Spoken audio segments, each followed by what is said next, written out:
आकस्मिक सुख दुख हर व्यक्ति के जीवन में आया करते हैं। इनसे सुर मुनि देव दानव कोई नहीं बचता। भगवान राम तक इस कर्म गति से छूट न सके। सूरदास ने ठीक कहा है, कर्म गति टाड़ी नहीं टरे, गुरु वशिष्ठ पंडित वर ज्ञानी, रची पची लगन धरे, पिता मरण और हरण सिया को वन में विपत्ति पड़े। वशिष्ठ जैसे गुरु के होते हुए भी राम कर्म गति को टाल न सके। उन्हें भी पिता का मरण, सिया का हरण एवं वन की विपत्तियां सहन करनी पड़ी। वह विपत्तियां कहीं से अकस्मात टूट पड़ती है या ईश्वर नाराज होकर दंड देता है, ऐसा समझना ठीक नहीं होगा। सभी प्रकार के दुख अपने ही बुलाने से आते हैं। रामायण का मत भी इस संबंध में वही है। काहू न कोई दुख सुख कर दाता, निज निज कर्म भोग सब भ्राता।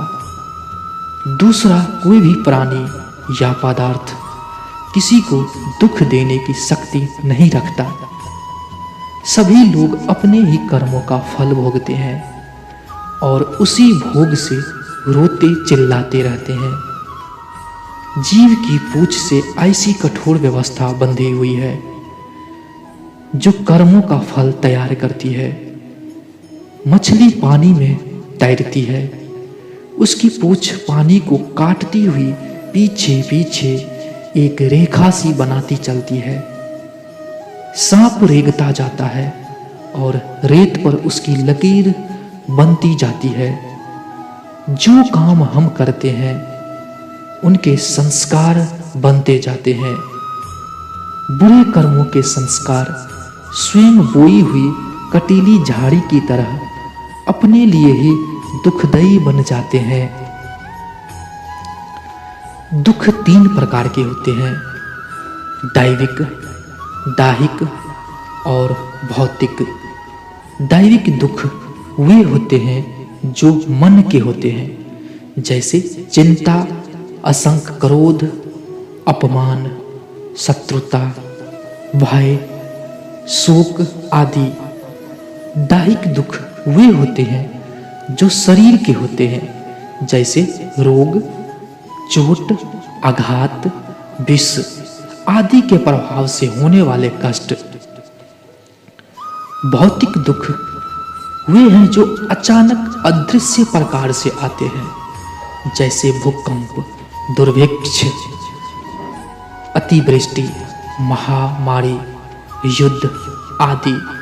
इन्हीं तीन प्रकार के दुखों की वेदना से मनुष्यों को तड़पता हुआ देखा जाता है।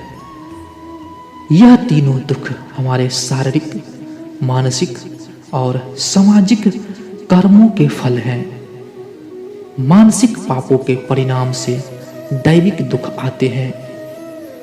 शारीरिक पापों के फलस्वरूप दाहिक और सामाजिक पापों के कारण भौतिक दुख उत्पन्न होते हैं। दैविक दुख मानसिक कष्ट उत्पन्न होने का कारण वे मानसिक पाप हैं जो स्वेच्छापूर्वक तीव्र भावनाओं से प्रेरित होकर किए जाते हैं, जैसे ईर्ष्या, छल, कपट, घमंड, क्रूरता आदि। इन कुविचारों के कारण जो वातावरण मस्तिष्क में घुटता रहता है, उससे अंतः चेतना पर उसी प्रकार का प्रभाव पड़ता है जिस प्रकार धुएं के कारण दीवार काली पड़ जाती है या तेल से भिगोने पर कपड़ा गंदा हो जाता है। आत्मा कुविचार प्रभावों को जमा हुआ नहीं रहने देना चाहती। वह इस फिक्र में रहती है कि किस प्रकार इस गंदगी को साफ करूं। पेट में हानिकारक वस्तुएं जमा हो जाने पर पेट उसे काय या दस्त के रूप में बाहर निकाल करती है। इसी प्रकार तीव्र इच्छा से जानबूझकर किए गए पापों को निकाल देने के लिए आत्मा आतुर हो उठती है। हम उसे जरा भी जान नहीं पाते, किंतु आत्मा भीतर ही भीतर उस पाप भार को हटाने के लिए अत्यंत व्याकुल हो जाती है। बाहरी मन स्थूल बुद्धि को उस अदृश्य प्रक्रिया का कुछ भी पता नहीं लगता, पर अंतर मन चुपके ही चुपके ऐसे अवसर एकत्रित करने में लगा रहता है जिससे वह मार हट जाए। अपमान, असफलता, विक्षोभ, शोक, दुख आदि प्राप्ति हो, ऐसे अवसरों को वह कहीं से एक न एक दिन किसी प्रकार खींच ही लाता है, ताकि उन दुर्वासनाओं का, पाप संस्कारों का इन अप्रिय परिस्थितियों में समाधान हो जाए।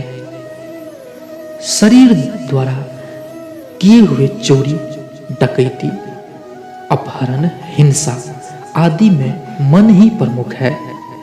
हत्या करने में हाथ का कोई स्वार्थ नहीं है, वरन मन के आवेश की पूर्ति है। इसलिए इस प्रकार के कार्यों जिनके करते समय इंद्रियां को सुख न पहुंचता हो, मानसिक पाप कहलाते हैं। ऐसे पापों का फल मानसिक दुख होता है। स्त्री, पुत्र आदि प्रियजनों की मृत्यु, धन नाश, लोक निंदा, अपमान, पराजय, असफलता आदि मानसिक दुख है। उनसे मनुष्य की मानसिकता वेदना उखड़ पड़ती है, शोक संताप उत्पन्न होता है, दुखी होकर रोता चिल्लाता है, आंसू बहाता है, सिर धूनता है। इससे वैराग्य के भाव उत्पन्न होते हैं और भविष्य में अधर्म न करने एवं धर्म में प्रवृत्त रहने की प्रवृत्ति बढ़ती है।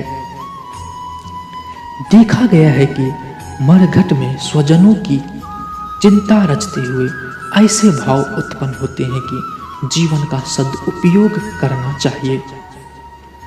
धन नाश होने पर मनुष्य भगवान को पुकारता है। पराजित और असफल व्यक्ति का घमंड चूर हो जाता है। नशा उतर जाने पर वह होश की बात करता है। मानसिक दुखों का एकमात्र उद्देश्य मन में जमे हुए ईर्ष्या, स्वार्थपरता, क्रूरता, निर्दयता, छल, कपट, घमंड की सफाई करना होता है।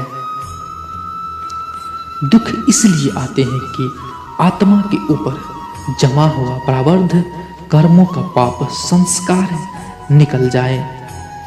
पीड़ा और वेदना की धारा उन पूर्व कृत प्रारब्ध कर्मों के निकृष्ट संस्कारों को धोने के लिए प्रकट होती है। दैविक मानसिक कष्टों का कारण समझ लेने के उपरांत अब दैहिक शारीरिक कष्टों का कारण समझना चाहिए।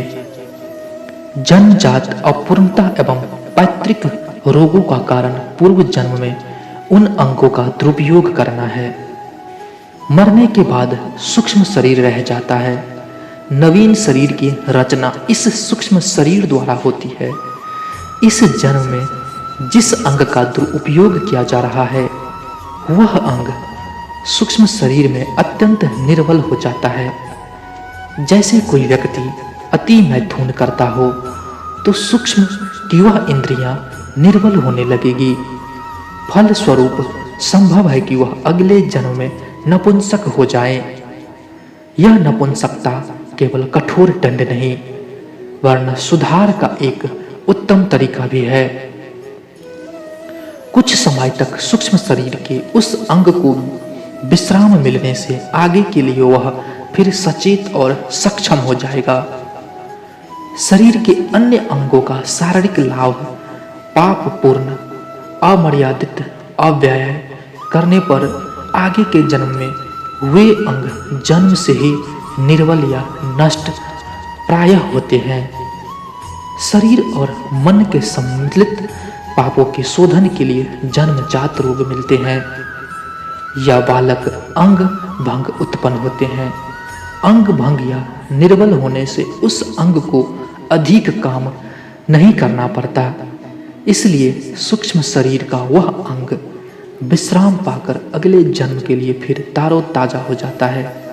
साथ ही मानसिक दुख मिलने से वह मन का पाप भार भी धुल जाता है। मानसिक पाप जिस शारीरिक पाप के साथ घुला मिला होता है, वह यदि राजदंड, समाजदंड या प्रायश्चित द्वारा इस जन्म के लिए शोधित न हुआ तो अगले जन्म के लिए चला जाता है। परंतु यदि पाप केवल शारीरिक है या उसमें मानसिक पाप का मिश्रण अल्प मात्रा में है, तो उसका शोधन शीघ्र ही शारीरिक प्रकृति द्वारा हो जाता है। भौतिक कष्टों के कारण हमारे सामाजिक पाप है। संपूर्ण जाति एक ही सूत्र में बंधी हुई है। विश्वव्यापी जीव तत्व एक है। आत्मा सर्वव्यापी है। जैसे एक स्थान पर यज्ञ करने से अन्य स्थानों का भी वातावरण शुद्ध होता है और एक स्थान पर दुर्गंध फैलने से उसका प्रभाव अन्य स्थानों पर भी पड़ता है। उसी प्रकार एक मनुष्य के कुसंगत कर्मों के लिए दूसरा भी जिम्मेदार है। एक दुष्ट व्यक्ति अपने माता पिता को लज्जित करता है, अपने घर कुटुंब को शर्मिंदा करता है। वे इसलिए शर्मिंदा होते हैं कि उस व्यक्ति के कामों से उनका कर्तव्य भी बांधा हुआ है। अपने पुत्र, कुटुंबी या घर वाले को शिक्षित, सदाचारी न बनाकर दुष्ट क्यों हो जाने दिया? इसकी आध्यात्मिक जिम्मेदारी कुटुंबियों की भी है।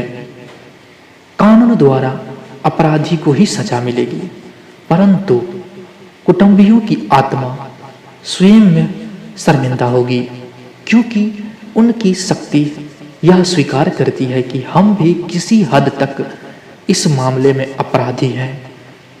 सारा मनुष्य समाज एक सूत्र में बंधा होने के कारण आपस में एक दूसरे की हीनता के लिए जिम्मेदार है। पड़ोसी खड़ा खड़ा तमाशा देखे तो कुछ देर बाद उसका भी घर जल सकता है। मोहल्ले के एक घर में हैजा फैले और दूसरे लोग उसे रोकने की चिंता न करें तो उन्हें भी हैजा का शिकार होना पड़ेगा। कोई व्यक्ति किसी की चोरी, बलात्कार, हत्या, लूट आदि होती हुई देखता रहे और समर्थ होते हुए भी उसे रोकने का प्रयत्न न करे तो समाज उससे घृणा करेगा एवं कानून के अनुसार वह भी दंडनीय समझा जाएगा। ईश्वरीय नियम है कि हर मनुष्य स्वयं सदाचारी जीवन बिताए और दूसरे को अनीति पर न चलने देने के लिए भरसक प्रयत्न करे। यदि कोई देश या जाति अपने तुच्छ स्वार्थों में संलग्न होकर दूसरे के कुकर्मों को रोकने और सदाचार बढ़ाने का प्रयत्न नहीं करती तो उसे भी दूसरों का पाप लगती है। उसी स्वार्थपरता के सामूहिक पाप को सामूहिक दंड मिलता है। भूकंप, अतिवृष्टि, अनावृष्टि, महामारी, महायुद्ध के मूल कारण इसी प्रकार के ही सामूहिक दुष्कर्म होते हैं जिनसे स्वार्थपरता को प्रधानता दी जाती है और परोपकार की उपेक्षा की जाती है। देखा जाता है कि अन्याय करने वाली अमीरों की अपेक्षा मूक पशु की तरह जीवन बिताने वाले भोले भाले लोगों पर दैवी प्रकोप अधिक होते हैं। अतिवृष्टि का कष्ट गरीब किसानों को ही अधिक सहन करना पड़ता है। इसका कारण यह है कि अन्याय करने वालों से अन्याय सहने वाला अधिक बड़ा पापी होता है। कहते हैं कि बुजदिल जालिम का पाप होता है। कायरता में यह गुण है कि वह अपने ऊपर जुल्म करने के लिए किसी न किसी को न्योता ही बुलाता है। भेड़ की उन एक गरिया छोड़ देगा तो दूसरा कोई न कोई उसे काट लेगा। कायरता, कमजोरी स्वयं बड़े भारी पातक है। ऐसे पातकियों पर यदि भौतिक कोप अधिक हो तो कुछ आश्चर्य नहीं। संभवतः उनकी कायरता को दूर करने एवं स्वाभाविक सतेजता जगाकर निष्पाप बना देने के लिए अदृश्य सत्ता द्वारा यह घटनाएं उपस्थित होती है। यह भौतिक दुर्घटनाएं सृष्टि के दोष नहीं, अपितु अपने ही दोष हैं। अग्नि में तपाकर सोने की तरह हमें शुद्ध करने के लिए यह कष्ट बार बार कृपा पूर्वक आया करते हैं। धन्यवाद। जय श्री कृष्ण।